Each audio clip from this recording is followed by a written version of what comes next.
Welcome to Health Oddity, the show that strips away the jargon and hype surrounding all things health and fitness to help you live a long, strong and energetic life.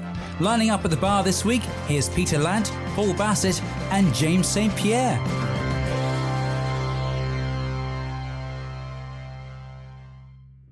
Hello and welcome to episode 10 of the Health Oddity podcast. So I'm just going to say hello to Peter Lant, who's sat to my left. Hello. Hello to Paul Bassett, who's sat directly underneath me. Hello. And also hello to our very, very special guest all the way joining us from the United States, California, Tracy Reifkind. Good morning. Good morning. Okay, so just to let guys know that it's 1:30 in the afternoon in England where we're recording this, and Tracy's got up very early. It's 6:30 in the morning where she is at the moment. So just a very quick introduction about Tracy for those of you who don't know. I know some of you will definitely know Tracy if you're involved in kettlebells and you're in the fitness industry. But obviously, lots of our listeners are not trainers, are just people who are interested in living a more healthy, energetic life and getting stronger and fitter and more healthy and that sort of thing. So I've known Tracy for, it's got to be at least 5 or 6 years now. I think we've done a number of certifications together, which I've taken part, where Tracy's been instructing and been coaching at other venues. And also I think Tracy's been to Unique Results 2 or 3 times in Chelmsford, and we had a fantastic, which we will talk about later. She came and we did a SwingLean workshop and SwingLean session at Unique Results as well, which was great. So Tracy is a world-renowned kettlebell instructor, an expert. She's an author of the book, The Swing, Lose the Fat and Get Fit. She's creator of the SwingLean system. And if you see her, well, I'd recommend you follow her on Instagram as well. She is a highly talented baker as well, and some of her cookies and things, they would not look out of place on the Great British Bake Off, which is something that we have over here, which is fantastic. So welcome Tracy to the Health Oddity podcast. Thank you. I'm delighted to be here. I can't wait to get into the conversation because I love this subject.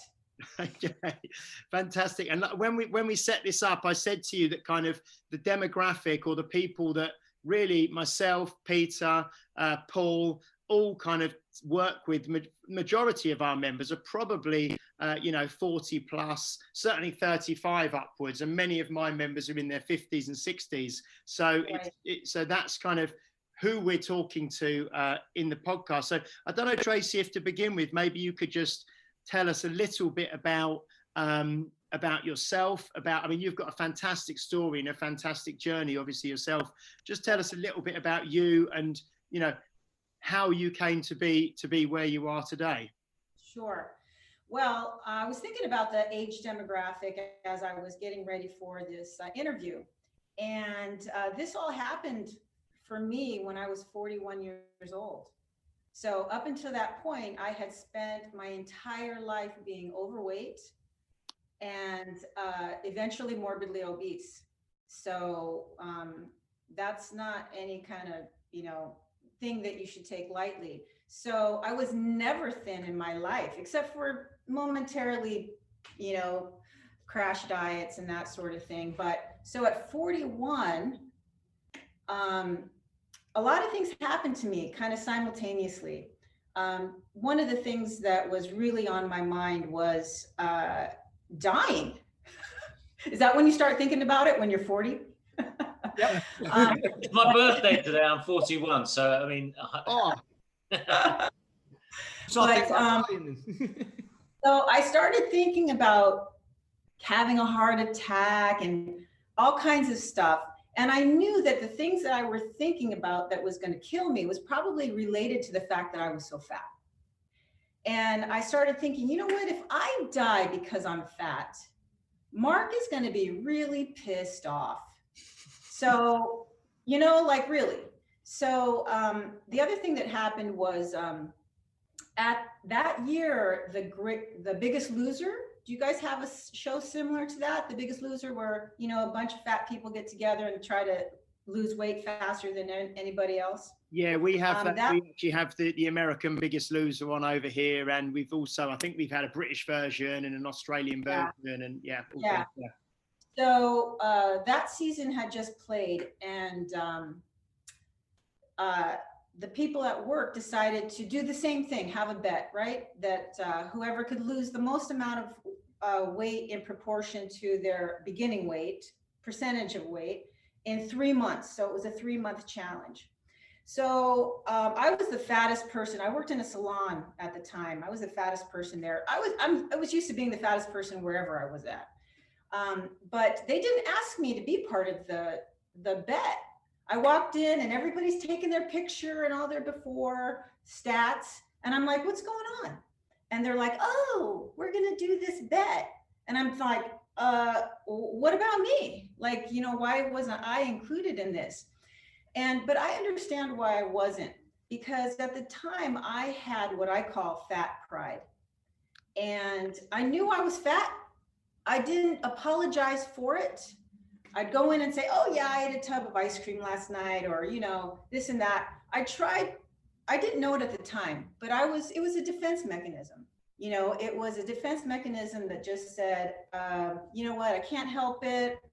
It's genetics. I'm just going to be this way. And if I'm going to be this way, I'm not going to, you know, pretend to be something else. So I understand why they didn't ask me. They didn't think I was interested in losing weight.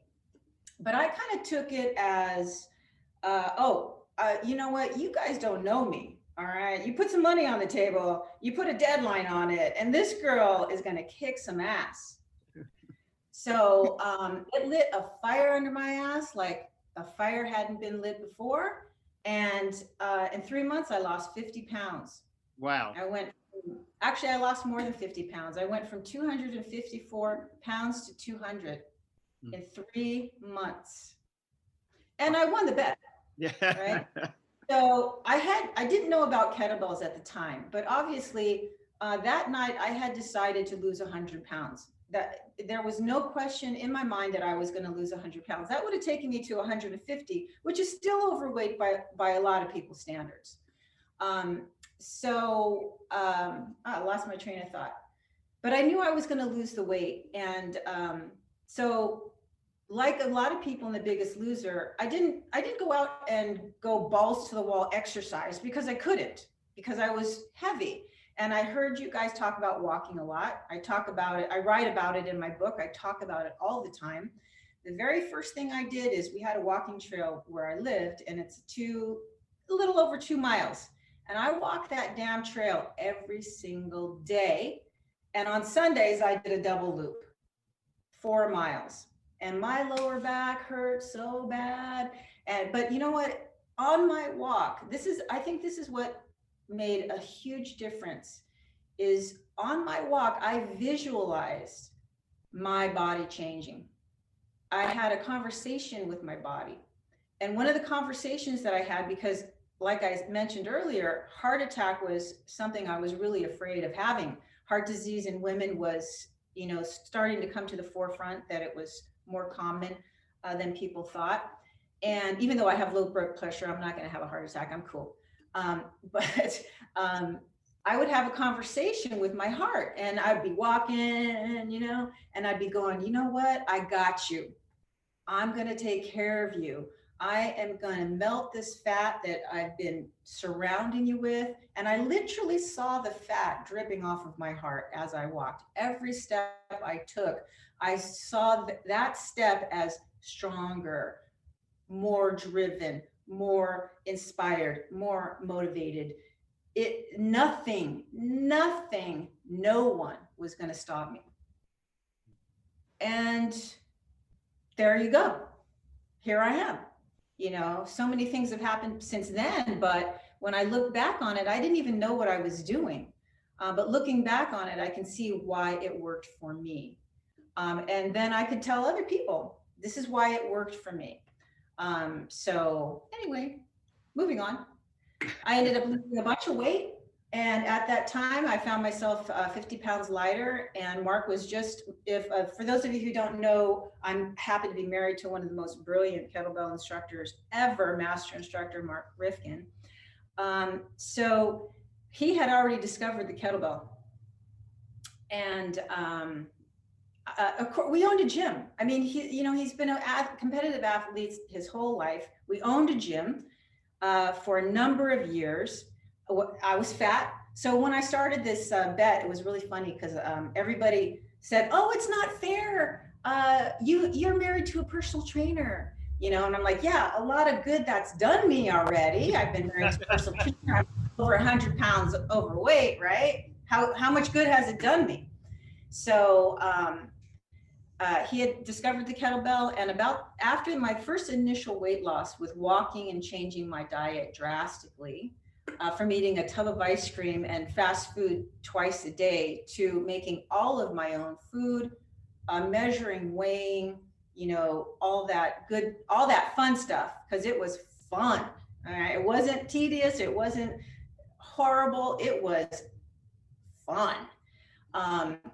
So he introduced me to the kettlebell right here on this platform. That's amazing. I'm just got chills right now. Right here on this very platform, I did my first swing in 2005. And he showed me how to do a swing, and I'm like, okay, get out now, go away. Because in 2005, this thing, oh my goodness, this thing was like medieval. All right, you guys can relate to medieval, but over here, it was kind of freaky. So I didn't want anybody to know I was doing something with this thing. I mean, Mark, have you guys ever had a loved one try to coach you? Either they're your best coach or you can't stand it. No, but I've tried to coach my wife before, and it's not gone particularly well. So I don't know if I think Paul, phases where it's good, and then sometimes it depends. I have to choose my time to give advice. I know exactly. I cannot be coached by Mark directly. Indirectly for sure, because I wouldn't be who I am today if it wasn't for him. So anyway, that's interesting. Sorry, go on. No. I was saying that's an interesting thing that you've made this massive.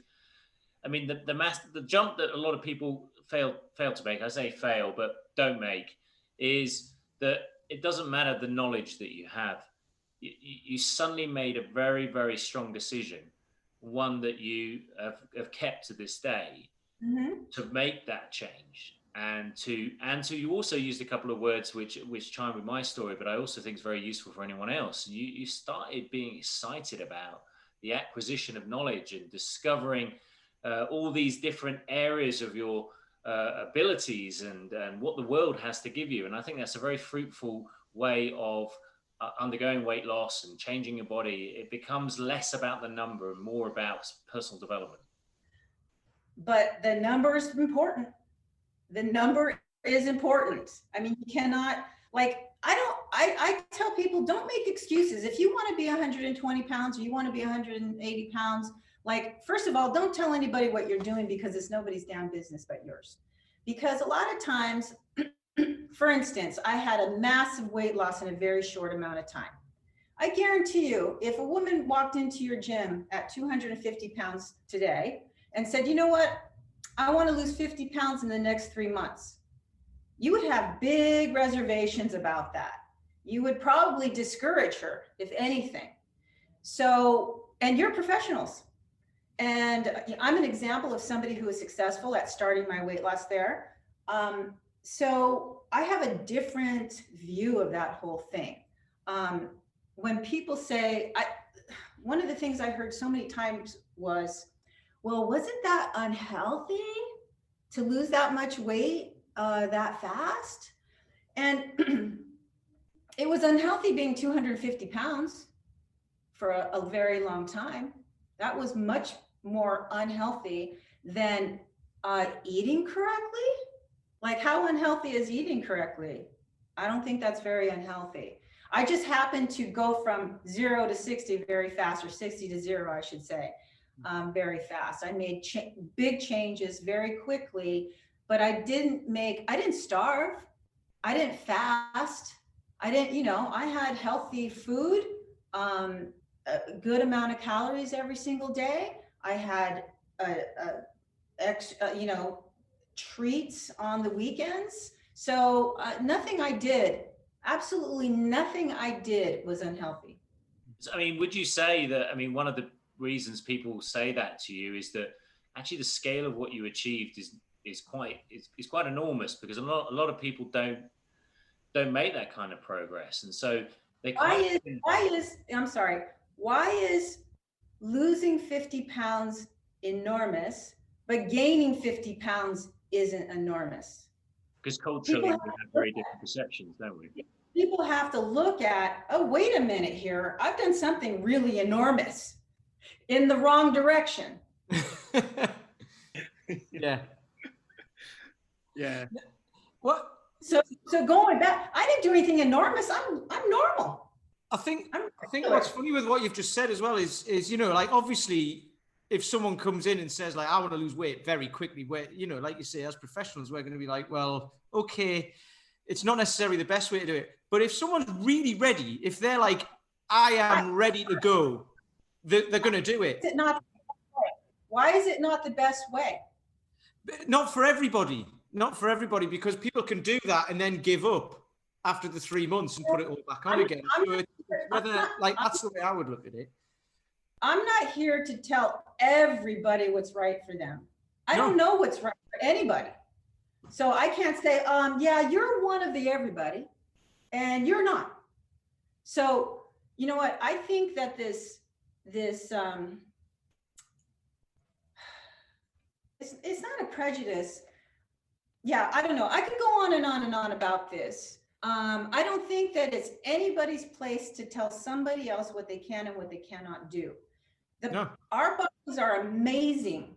If we can put on 100 pounds, we certainly can take off 100 pounds. And why do people say, I can gain it faster than I can lose it? Why? You should be able to lose it just as fast as you gained it, if not faster. Just start being a regular, normal person. But the thing is, lots of people's habits are geared around what they currently do to create their level of health as it stands. And actually what they're talking about is like a complete change in direction, which is scary for a lot of people. So they see it as extreme because everything is set up in their life to take them in one direction. And then there's something. Part of why it's scary is because you don't have too many cheerleaders like me saying, you can do it. You can do something extreme if that's what you want to do. You don't, especially in the fitness and health industry. People are like, oh, wait a minute here, slow down. I'm not trying to be irresponsible, all right? But what I'm saying is that one of the reasons I think that these limitations have been put on most people is because nobody talks about more people like me. I'm not the only one. You're an amazing 12 coach, right? Yeah. Amazing. Not it's an okay 12-week program. No, it's an amazing program. So it's like, why do we limit anybody on being amazing? We're all amazing. And as far as habits go, I'm totally with you on that. I totally am down with the habits and the behaviors and all that stuff. But everybody has had something in their life where they've changed on a dime. Yeah. It might not be fitness and eating, but there's been something in their life where they walked into a situation and they said, you know what? I'm not going to do that anymore. Cold turkey, change on a dime. Cigarettes, alcohol. Or even something, not even a bad habit necessarily. Sometimes it's a good habit. Sometimes we used to do something every day and then didn't do it anymore. So all I'm saying is I don't generalize, and I want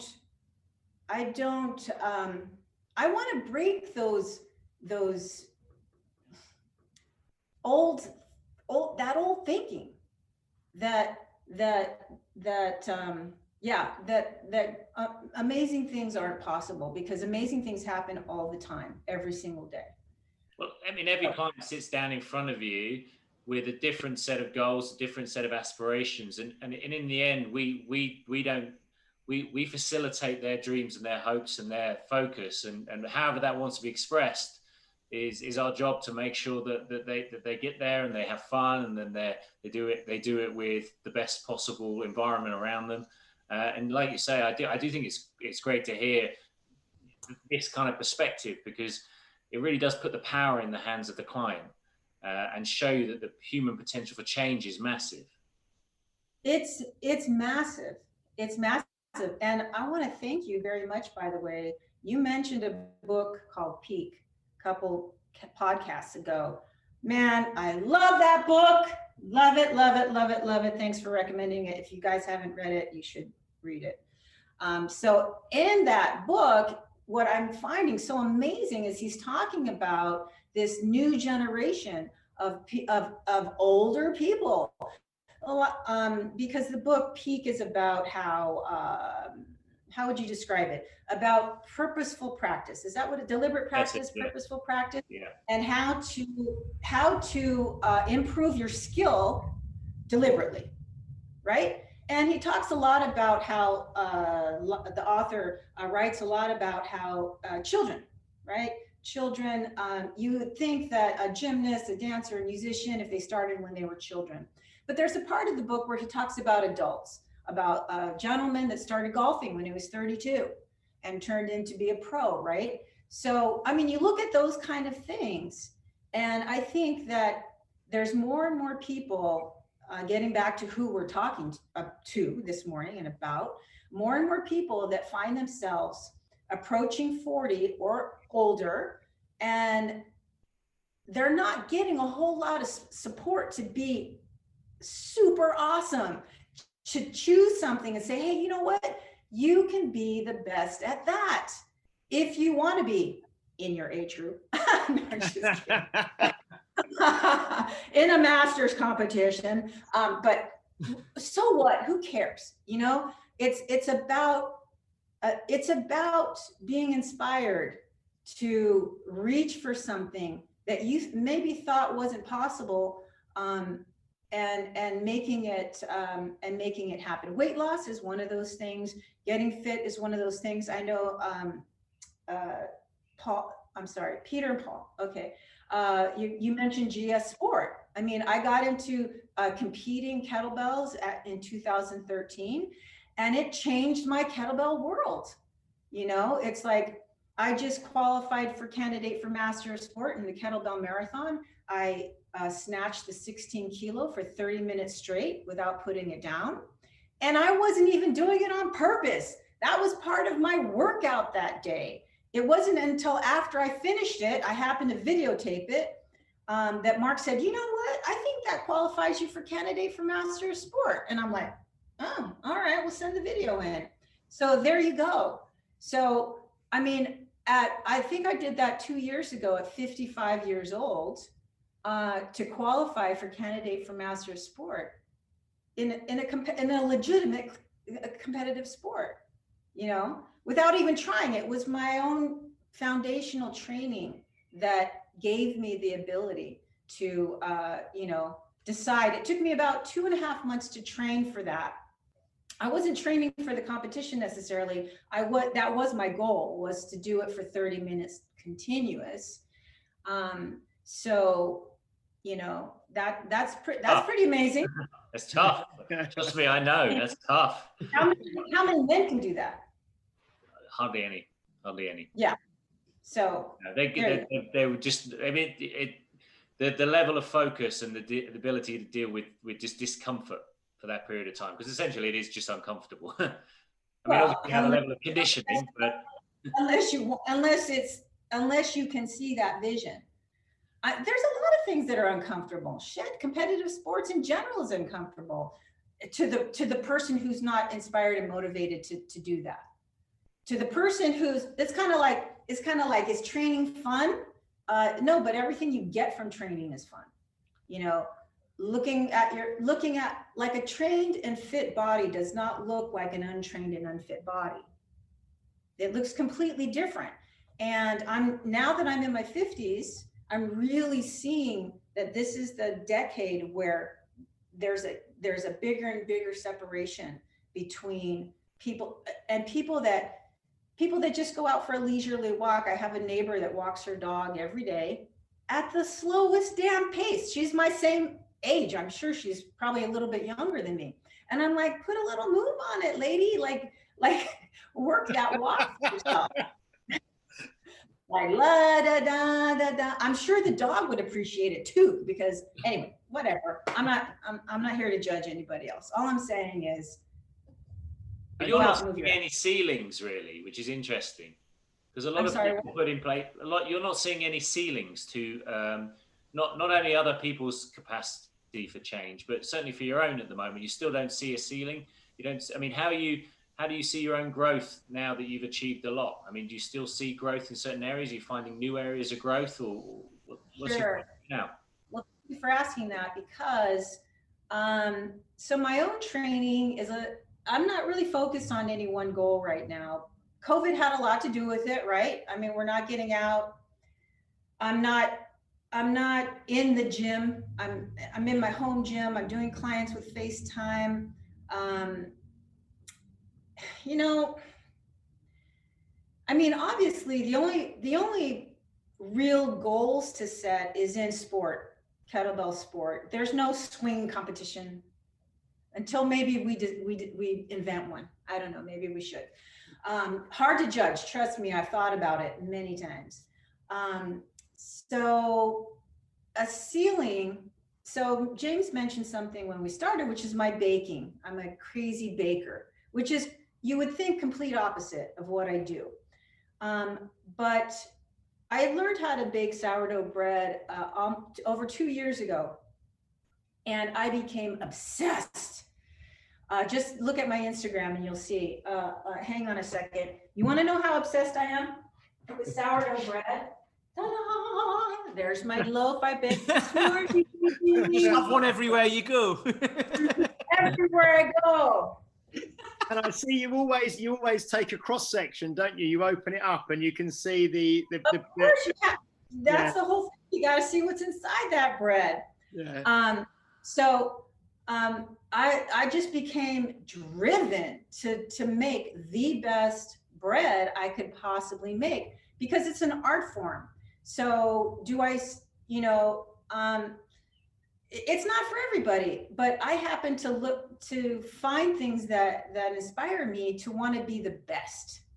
So, no matter what I do, what I decide to do,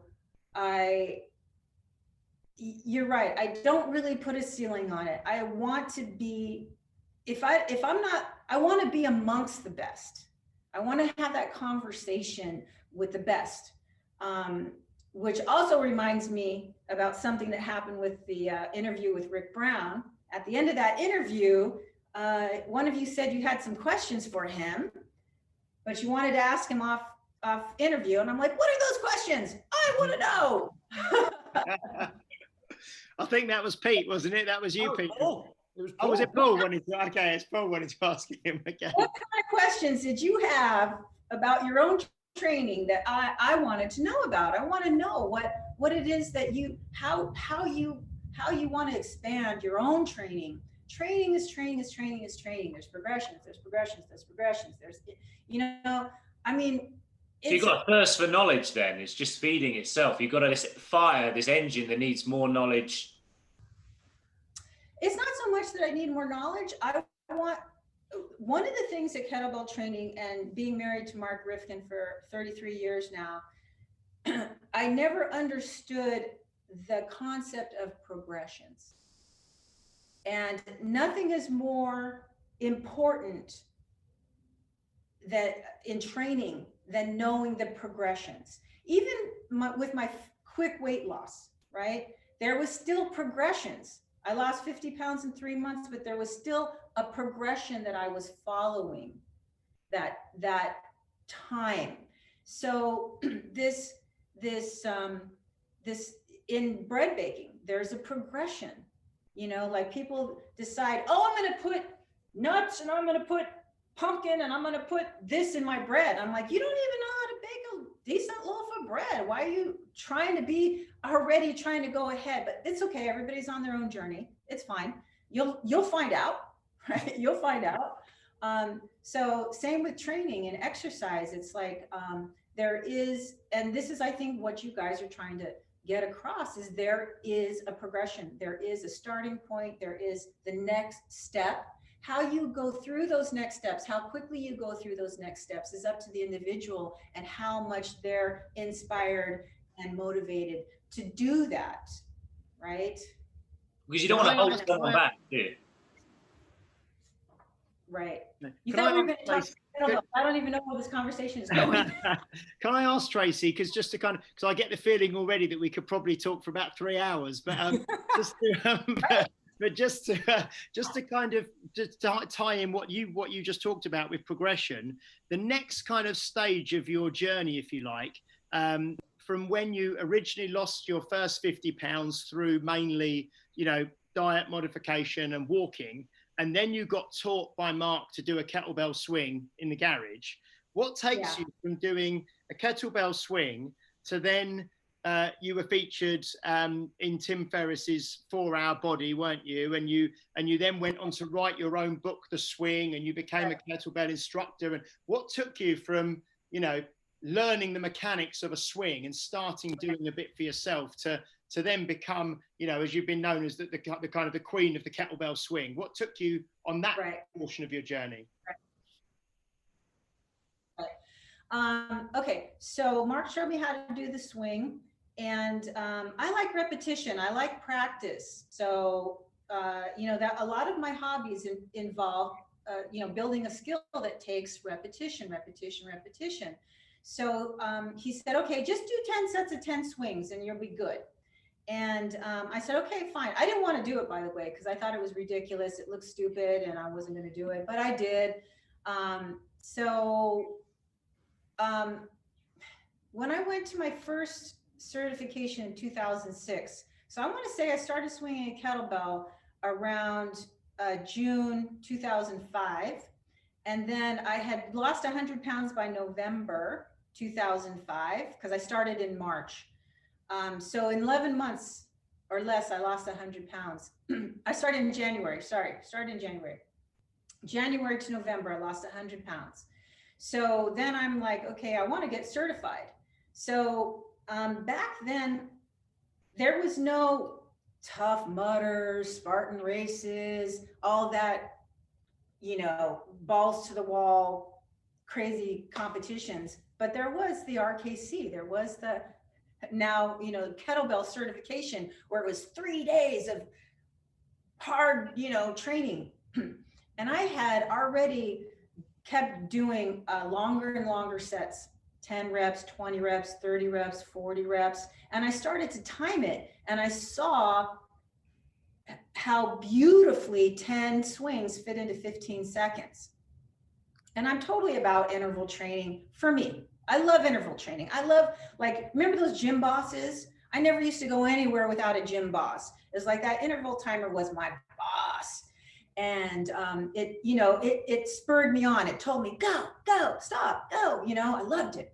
So I just started developing these timed routines on my own. It's, Mark says it all the time, which is I choreograph the swing, and I do. So I was just having fun doing hundreds and hundreds of reps. And then of course I learned other skills. I learned how to snatch, I learned how to clean and press and all that other stuff. So when I went to my first certification in 2000 for my certification, I didn't go to become an instructor. Oh no, I went to go kick some ass. I like a lot of people do. A lot of people are just regular people. They're not interested in becoming an instructor, but they want to have their ass kicked for 3 days. So there's still that mentality, people like it, including me. I know a lot more than I did back then, but I was ready for it anyway, because I had already been doing a lot of kettlebells. So at that first certification, Steve Maxwell was one of the senior instructors. They didn't have masters at the time. And there was a bunch of guys at the time. It was martial arts people, it was law enforcement, it was military. I was only one of 3 women there. So 42 years old, just coming off of 100-pound weight loss, looking kind of cute, if I have to say so myself. And Steve Maxwell says, all right, everybody, we're going to swing for 30 seconds. And I'm like, oh, 20 reps. I already knew 20 reps, 30 seconds. That's what it was. And all these guys, oh, 30 seconds of swings. Anyway, sorry, I'm making ugly faces. And I'm like, dudes, it's 20 reps. Come on. So that was kind of when I started to see that nobody was doing what I was doing. And I'm like, okay. So I just continued to develop my own routines, my own training, and I saw my body change even more. I did a blog post back then. I was looking really lean and muscular, and I wasn't doing any traditional bodybuilding. Look at, I do this when I go traditional bodybuilding, because everybody thinks of curls, right? They think of curls. So I just continued to do what I was doing. And because of that, I mean, nobody's done more swings than me. That's got to be true. That's got to be true.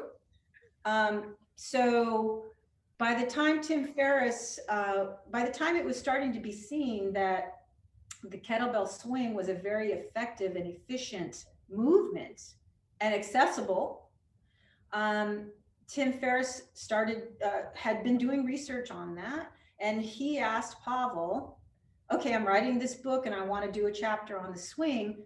Who do you know that has had the biggest impact in their lives with this movement?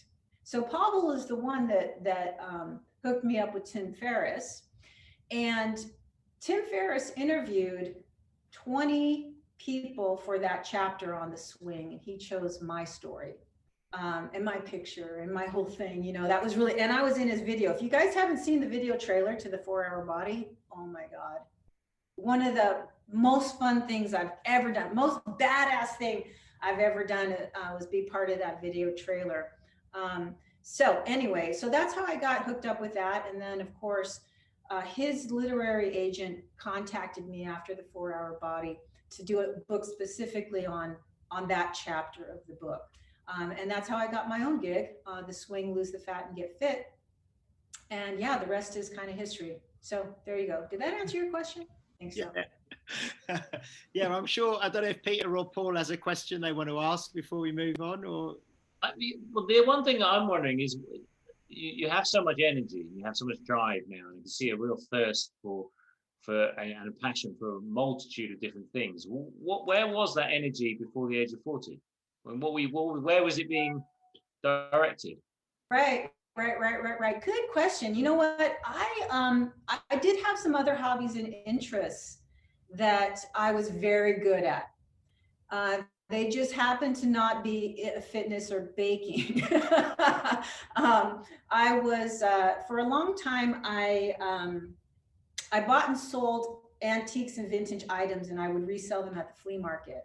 And I was obsessed with that hobby. It was so much fun. So my focus was more of interior design and, like a lot of young women who get married and have a family, they want to make their home. Like it's a big thing now, The funny thing is once I lost the weight and started getting fit, that has not even, it's almost like I dropped that interest. Well, now you want kettlebells on the walls, don't you? Yeah, don't come over because you'll see a kettlebell poster in my house. But but that's a good question, because that's why I say that everybody has something that they're passionate about, or that they've taken the time to learn to get better at. So if you just just know that it's possible, right? It's all the same energy.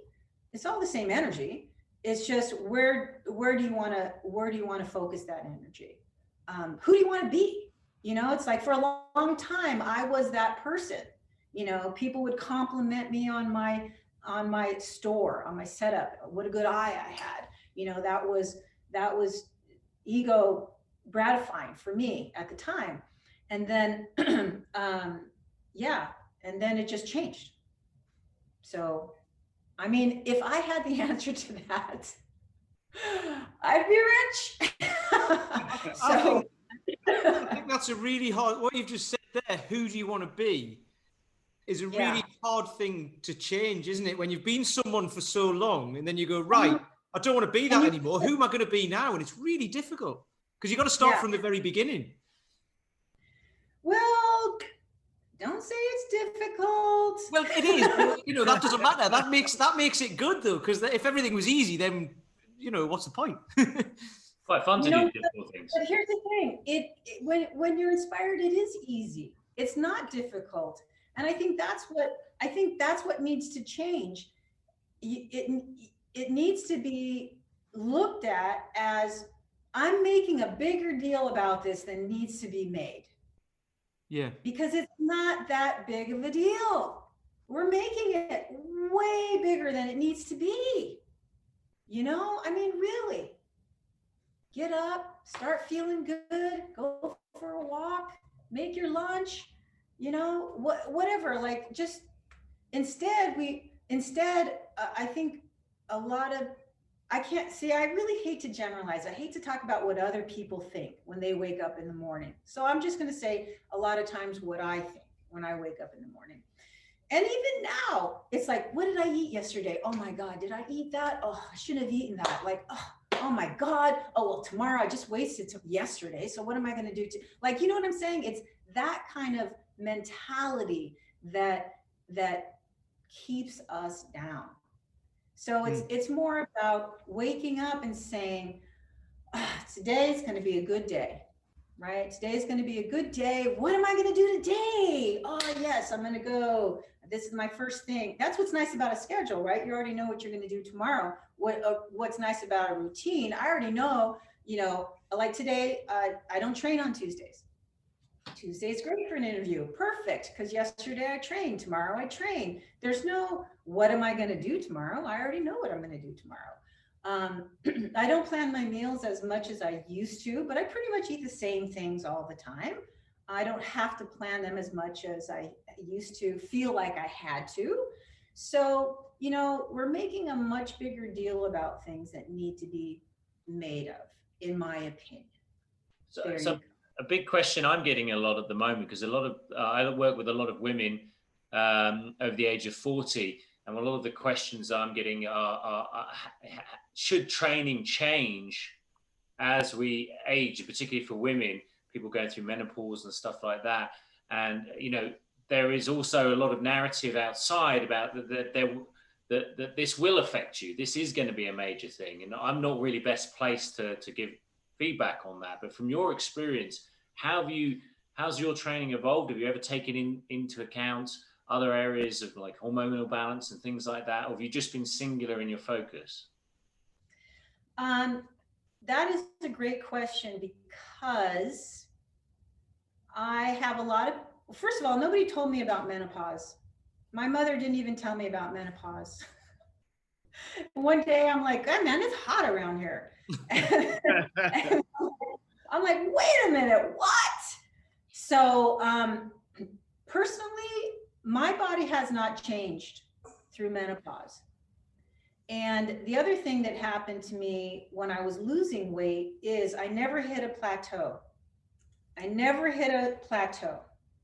So if you had to ask me why those two things didn't change for me, is because of my kettlebell training. I'm sorry, that's it. That's what I believe. Done.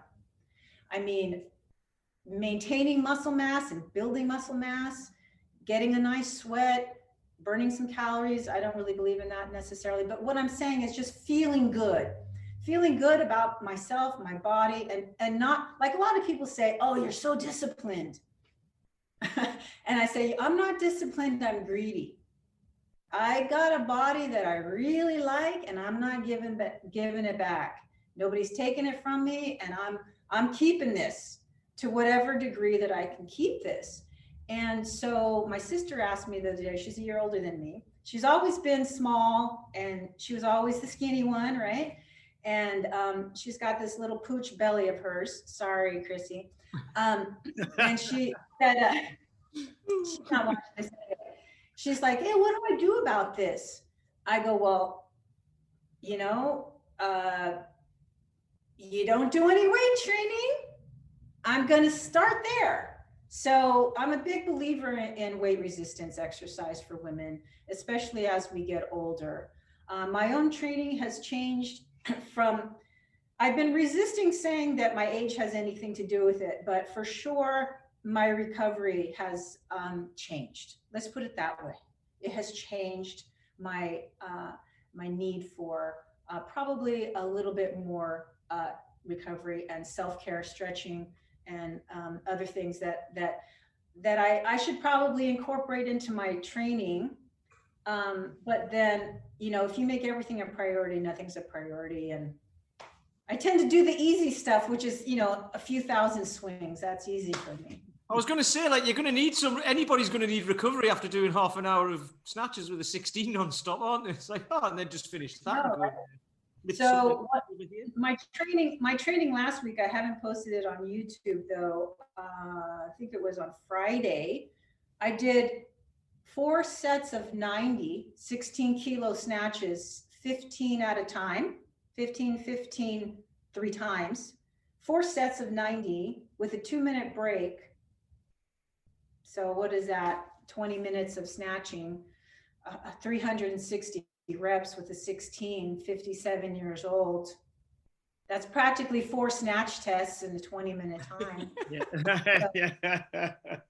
And that's not even my weight. If I were to certify, I'd have to use the 12. Yeah. So, you know, one of my, that reminds me of probably one of my greatest accomplishments that I don't think I get enough credit for. So I'm going to toot my own horn right now, which is in 2013 at the first SFG certification, I was invited to participate in that by Pavel. I passed my snatch test at the age of 49 years old and 6 months with a 20 kilo. So I wasn't quite 50, but I used a 20 kilo for my snatch test at the first SFG in 2013 in Houston.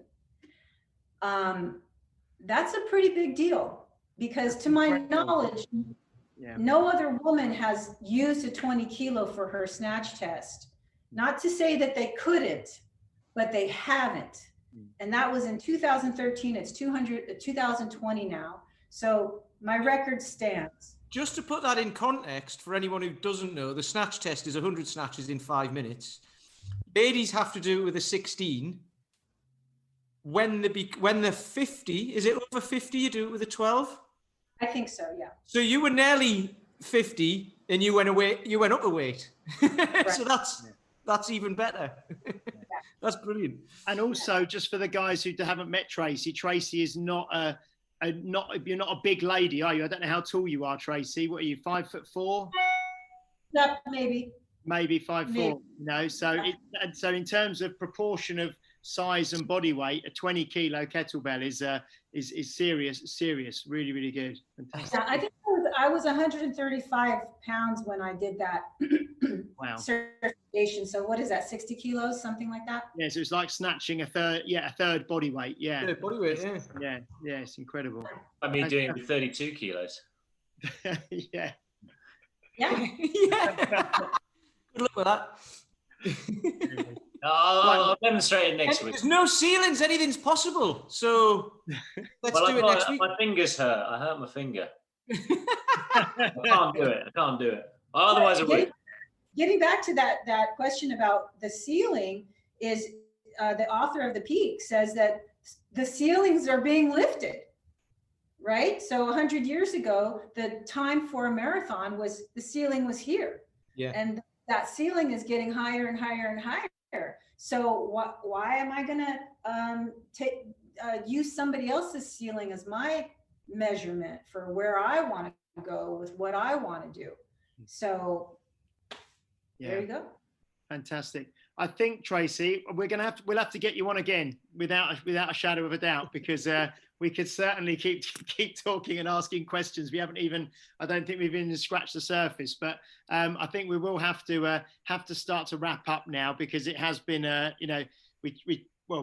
probably at 55 minutes, something like that at the moment, but it's been an absolute pleasure speaking to you. I told you I was excited to have the conversation. So I really appreciate that you giving me this opportunity to talk about this. So yeah. If people do want to, which I'm sure they will, find out more about you, connect with you online, follow. You mentioned your Instagram and that sort of thing.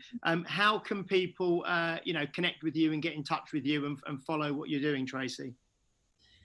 Well, I think that the best way to follow what I'm doing currently is to find me on YouTube. So I post my own workouts. During COVID, I posted a lot, weekly workouts. If you want to do one of my workouts, one of my swing workouts. Of course, if you haven't read my book, you need to read my book. It's a fairly easy read. It's got a lot of really great information, especially if you're just a regular person like me. All right. This book is for a regular person. There's 15 workouts in my book, The Swing. I know you had a picture of it, but there it is. I also have a signed copy myself in the gym. So there are 15 workouts in my book that are all on YouTube. You can find them for free. So if you want to start, if you know how to swing, great. If you don't know how to swing, there's nothing better than personal instruction, of course. But I developed a couple of really nice methods of getting yourself in a good hinge position, practicing an air swing, timing your swings, all kinds of really nice things for beginners, regular people, free workouts. So if you haven't done that, I encourage everybody, especially if you're a trainer and you haven't read my book, shame on you, but that's another story. But you can find me on YouTube. Of course, I'm on Facebook and Instagram, but I'm currently obsessed with bread and cookies. So you might not see a whole lot of kettlebell stuff there, but I go in and out, right? We are constantly growing and evolving people. We've got different interests in a lot of things, but there's always the main, the thing that they all have in common for me is it's about progressions, increasing my skill, practice, purposeful, deliberate practice. Love it. Anyway, you're right. I can go on. You can stop me now. Cool. We will definitely try and hook up with you again in the near future, Tracy, and speak to you again. But it was an absolute pleasure speaking to you. What we'll get, Pete will probably attach some of those links to your. Yeah, he's got it written down. Just, can I do one thing? I'm sorry. Yeah, I'm sorry. I have a workout subscription business. Sorry. See, I'm not always trying to sell something. I apologize for that. So if you want weekly workouts, if you want to know exactly what I'm doing, yesterday I just uploaded a video. I have a subscription service. It's $6.99 a month, something ridiculously inexpensive. I just counted them this morning. There are over 200 new and original swing workouts.